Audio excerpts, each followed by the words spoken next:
Project Dick, it's April, and the Ranch Fairy is chasing them around. High FOC youth bow setup, 43 pounds. Here we go, update.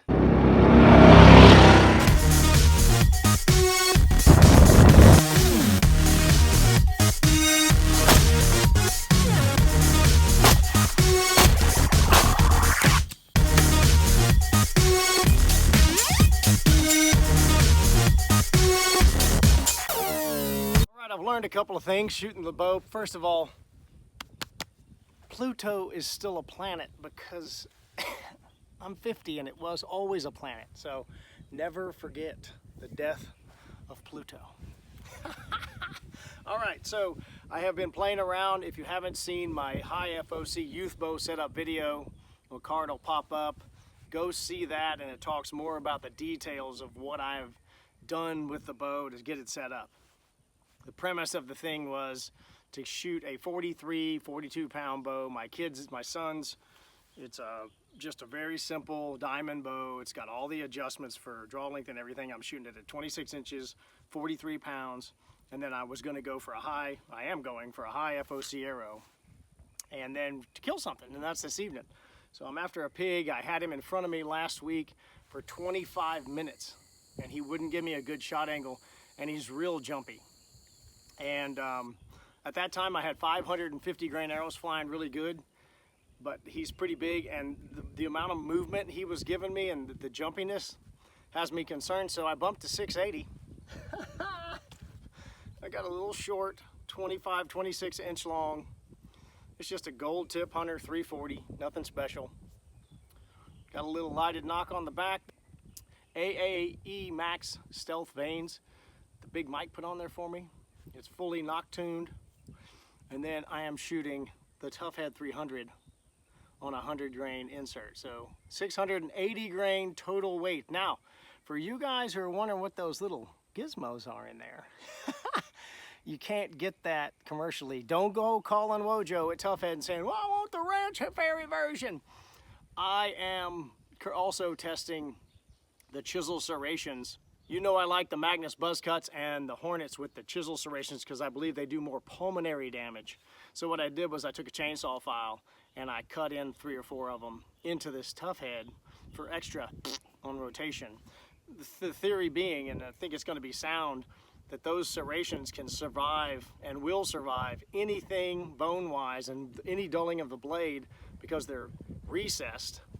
Okay, they're cut down in there so they won't ever hit bone. And then when they rotate, there should be some twisting action that's going to cause extra pulmonary damage. And I'm not really worried about the entry hole or the exit hole. I'm worried about what happens between the ribs. Respiratory therapist, if you follow my channel, you know I got a background, had a cadaver. And that should create more damage going through very soft tissue, and that's what kills things. So that's why I modified it. So don't call Wojo at Tough Head. This is a fantastic head. Straight edge, it's fine. It's great. I've killed a lot of stuff with them. But don't call him and say, I want the Ranch Fairy version, because it's not produced yet. He's gonna love me for that. These poor knuckleheads on YouTube think they know everything, and so they modify stuff. More fun to come. It's as street legal an Ashby arrow as I've ever shot. All right, so I got my 43 pound Dick bow. I'm shooting pins. I love the EZV, you know that. And the only reason I changed the pins, I'll talk about that in a minute. Mostly it's a velocity issue. This bow is shooting so slow, pushing 680 grains, that it outruns the EZV algorithm and makes it real critical. So on that front, it is an algorithm with a V. I shoot the EZV on Pamela, I shoot it on my Obsession. So when I'm over 60, 65 pounds, I'm still shooting 650 grainers, but they're pushing a little faster.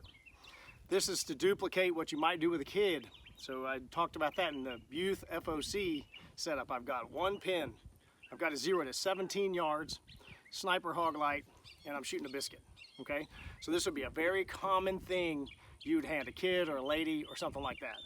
The thing I'm learning, and I suggested this in the original setup, is you should 0 to a certain distance. And I have the setup shots out here. I've got the feeders. I'm gonna be in a stand. And they're between 17 and 20 yards. I set them there. I tell everybody my feeders are 20 yards, but they're not. I got one that's 22 or something, but everything's inside of that. And amazingly, people kill stuff better that way. I got my pig cletus here, and I have customized it to show you what actually kills things. So the white I spray painted on there represents the bone structure that you would see on a normal feral hog. And then this is all you got for a kill zone. So you can see that I have custom modified it and even written the word lost on there, because behind the crease is lost. So we have, you know, where the spinal column would be, and then this represents the shoulder blade, and it comes to a point out here, and that's the lungs. I've got autopsies on some of my other videos showing this, and when I kill a pig with the dik-dik bow, we're gonna go inside. I wanna see what the tough head did, and we'll do that. Here's what I would do, and here's what I do with kids. So to simplify things, you'd have one pin, you just have one thing to worry about. And so for inexperienced shooters, some people would say a slider might work, and I agree. You got somebody a kid who can handle the slider. I think that's not a bad strategy, but I do think that one pin locked in to the distance you think you're gonna shoot, and then just teaching them, you know, dead hold, 17, and then back them up to 25 and let them shoot and let them figure out how high they have to hold on a target, and then they will figure out mentally where to hold, and it just simplifies the process. Certainly if you had a slider, you could mark it and then 17, 25, you know, that far. I don't think because of the animals jumping that you want to have a shot longer than 25 yards, and I'd prefer 15. So that's the goal. That's what I'm gonna set up. The shot I'm taking tonight it's tight. I mean, I could get a 13-yard shot, and I think that's optimal. I'm gonna be in a tree stand, over a feeder. I'm gonna know where the animal's gonna be, and I suggest that. For beginning bow hunters, try to get it as rigged as you can. Some of you people hunt in the Midwest, and it's just not gonna happen. I'd put a stick in the ground out there and say, you can't shoot past that, and put another stick to give them range, and give them a laser, and then they'll be more accurate. So one pin, hold off, and then let them shoot enough that, you know, 17, and maybe they have to hold there for 25, but it drops in and hits here. You can show them on a deer target too. Anyway, that's the update. Here we go, going hunting tonight. We'll see what happens with that. And hopefully Project Dik-Dik gets a kill. So I don't usually do sit in the truck videos, but the wind's blowing about 25 miles an hour, and so it would just be like, and that's annoying. Anyway, I have got Project Dik-Dik bow here. I've been messing around with it, and I've had a couple of pigs in front of me. I just couldn't get the right shot angles and stuff. There's shots I wouldn't take with a normal bow, and so I'm not going to shoot at them with a lighter poundage bow, even though the arrow weighs 680 grains. And I got a single bevel that's a serious shredder on the front. I am headed out to a blind called Nowhere. The walk-in's about 20 minutes. It's pretty far. We're day after the full, and the sun will go down about 8:15. And then the moon comes up about 9:15, and I've got a feeder spinning at 10. So I've kind of got 3 triggers. The feeder went off at 6 already, and I don't think anything's in there. They haven't been moving early since we've been down here for a couple of days. It's been all real late. So I'm going in late. There should be corn on the ground. And so I'll have bait. I'll have, you know, the sunset. I'll have the moonrise, and then I'll have a 10 o'clock feeder spin. So I got a lot of things pushing in my direction to get a pig in front of me. So let's see what happens with old... Here we go. Stay tuned. Okay, back at the truck. I got lazy this afternoon. I was listening to the NBA playoffs and said they're not going to move till late. They've been moving late like I talked earlier. I walk in. I got a good approach. It's in the wide open. I look, and there is an absolute magnum standing there. He's a tank.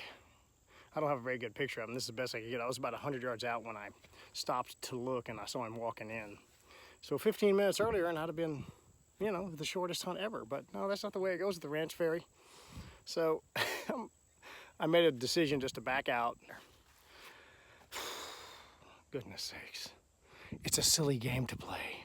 All this easy feeder hunting you people talk about. Anyway, stay tuned. Hit subscribe. Watch the channel. Get your alerts. I'll have some more information like this, and we'll keep plugging along trying to help you become a more effective bow hunter on meat. I'm not as concerned with getting the arrow to the animal. That is target archery. I am here to help you get the arrow through the animal. that's bow hunting. Ranch Fairy out.